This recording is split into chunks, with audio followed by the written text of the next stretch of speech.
অহা 10 মেৰ ভিতৰত 1 লাখ চাকৰি দিব অসম চৰকাৰে সম্পূৰ্ণ কৰিব প্ৰক্ৰিয়াটো মুখ্যমন্ত্ৰী ডক্টৰ হিমন্ত বিশ্ব শৰ্মাই এই বৃহৎ ঘোষণা কৰিছে 10 মেৰ পূৰ্বে 1 লাখ চাকৰি প্ৰদানৰ যেন প্ৰতিজ্ঞা লৈছে হিমন্ত বিশ্ব শৰ্মাই ৪৬টা চৰকাৰী বিভাগত এই 1 লাখ নিযুক্তি দিয়া হ'ব শিক্ষা বিভাগৰ সৰ্বাধিক ২৮,১৬২ জনক নিযুক্তি দিয়া হ'ব সৰ্বাধিক চাকৰি শিক্ষা বিভাগত ইয়াৰ পিছতে আছে গৃহ আৰু ৰাজনৈতিক বিভাগ ১৮,০৯৬ জনক নিযুক্তি দিয়া হ'ব নতুন 10টা বেটেলিয়ন গঠন কৰি নিযুক্তি দিয়া হ'ব ১০,০০০ জনক স্বাস্থ্য আৰু পৰিকল্পনা বিভাগত ৯,৩৫৩ জনে পাব নতুন নিযুক্তি পশুপালন আৰু পশু চিকিৎসা বিভাগত মুঠ নিযুক্তি হ'ব ৭,১১৮ পঞ্চায়ত আৰু গ্ৰামোন্নয়ন বিভাগ ২,১৩৭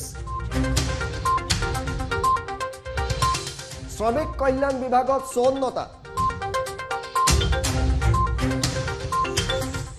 মীন বিভাগত ১৬৮টা সাধাৰণ প্ৰশাসন বিভাগত ১,৪৩৬টা পদ খালী হ'ব লোক নিৰ্মাণ বিভাগত ওলাব ১,০২৭টা ভূমি সংৰক্ষণ বিভাগত ৫,২২৬টা ক্ৰীড়া আৰু যুৱ কল্যাণ বিভাগত ৬৭৪টা উদ্যান শস্য বিভাগত ৫৫টা চাহ জনজাতি কল্যাণ বিভাগত ৬টা জলসিঞ্চন বিভাগত ৯৪০টা খাদ্য আৰু অসামৰিক যোগান বিভাগত ৯৫টা পদ খালী হ'ব নিযুক্তি লাভ কৰিব সংখ্যালঘু কল্যাণ আৰু উন্নয়ন বিভাগত ৩৬টা চৰ অঞ্চল আৰু উন্নয়ন বিভাগত ২০টা পাৰ্বত্য অঞ্চল উন্নয়ন বিভাগত ৬০৫টা ভৈয়াম জনজাতি আৰু পিছপৰা কল্যাণ বিভাগ ৩৪৮টা পৰিবহণ বিভাগত ১,০০১টা আবকাৰী বিভাগত ৪৫৩টা সমবায় বিভাগত ১৭৪টা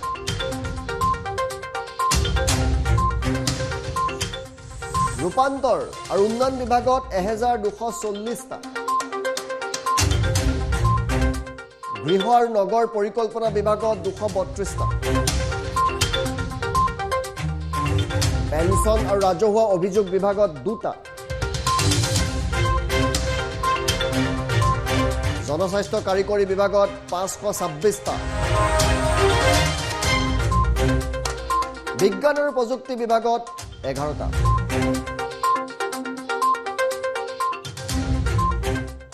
তথ্য আৰু জনসংযোগ বিভাগত ১৭৫টা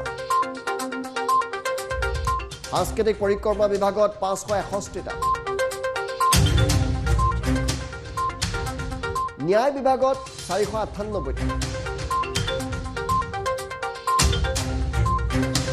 ৰাজহ আৰু দুৰ্যোগ ব্যৱস্থাপনা বিভাগ ৯৬৫টা বিধায়িনী বিভাগত ৪৫২টা হস্ততাঁত বস্ত্ৰ আৰু ৰেচম শিল্প বিভাগত ৩৩৪টা খনি আৰু খনিজ বিভাগত ৩৯১টা কৰ্মচাৰী বিভাগত ১২টা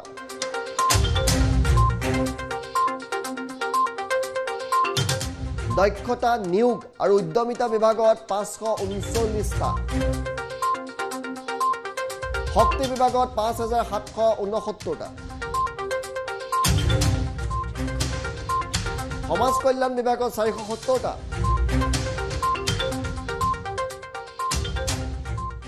জলসম্পদ বিভাগত ১৮৮টা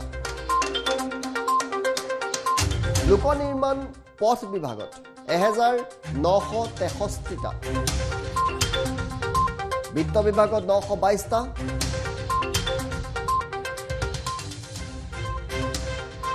সীমান্ত সুৰক্ষাৰ উন্নয়ন বিভাগত 98টা।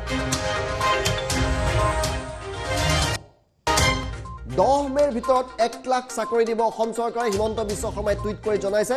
হিমন্ত বিশ্ব শৰ্মাৰ টুইট আমি দেখুৱাম, লগতে দেখুৱাম যে কোন বিভাগত কিমান চাকৰি চৰকাৰীভাৱে কি জনাইছে। 1 লাখ নিযুক্তি সন্দৰ্ভত এক বিশেষ টুইট কৰিছিল। সেই টুইটটো হৈছে we remain steadfast on our promise to provide 1 lakh job by May 10। গতিকে 10 মেৰ পূৰ্বে যি হিমন্ত চৰকাৰে সংকল্প লৈছিল সেই সংকল্প হিমন্ত চৰকাৰে পূৰণ কৰিব। আৰু ইতিমধ্যে সেই বিজ্ঞাপন আমি দেখুৱাইছো, সেই তালিকা ইতিমধ্যে প্ৰকাশ পাইছে, সেই তালিকা আমাৰ হাতত আহি পৰিছে।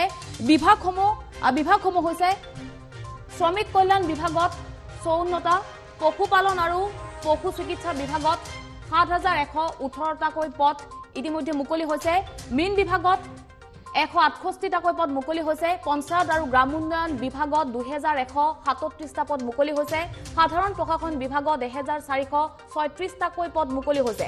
লোক নিৰ্মাণ গৃহ আৰু ৰাষ্ট্ৰীয় ঘাইপথ বিভাগত 1027টা, ভূমি সংৰক্ষণ বিভাগত 526টা, ক্ৰীড়া আৰু যুৱ কল্যাণ বিভাগত 676টা পদ মুকলি হৈছে। শিক্ষা বিভাগত আটাইতকৈ অধিক পদ মুকলি হোৱা দেখিবলৈ পোৱা গৈছে, কিন্তু শিক্ষা বিভাগত 28162টাকৈ পদ মুকলি হৈছে। গতিকে ৰাজ্যৰ যিসকল নিবনুৱা যুৱক যুৱতী আছে সেই নিবনুৱাসকলৰ বাবে অতিকৈ ভাল খবৰ, কিন্তু শিক্ষা বিভাগত অধিক নিযুক্তি দিয়াৰ চৰকাৰে লক্ষ্য বান্ধি লৈছে।